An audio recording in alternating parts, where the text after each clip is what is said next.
اذان کا احترام کیا کرو, اس کو ہلکا مت سمجھ لو. پہلے تو خواتین اذان سن کے دوپٹے لے لیا کرتی تھیں, اب وہ عادت بھی ختم.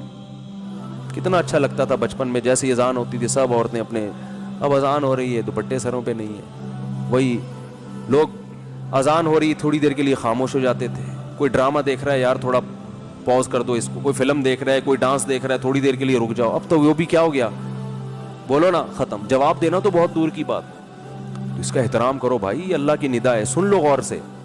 ہاں لوگ کہتے ہیں ہر جگہ سے اذانیں ہو رہی, تو آپ کے جو قریب ترین مسجد ہے نا اس کی اذان, کیونکہ اصل میں تو وہ آپ کے لیے ہے نا. باقی کوئی دور دراز علاقے سے کسی نے بھونپو اتنا بڑا لگا لیا ہے, آج کل یہ بھی ہو رہا ہے نا مسجدوں میں, 4 آدمی محلے میں ہے نہیں, بھونپو ایسا لگایا ہوا ہے کہ پورے کراچی کو سنا رہا ہے. یہ بھی مسجد والوں کی غلطی ہے بھائی. جتنے اس مسجد کے احاطے میں ایریے میں جتنے لوگ آتے ہیں وہاں تک اذان کی آواز پہنچاؤ.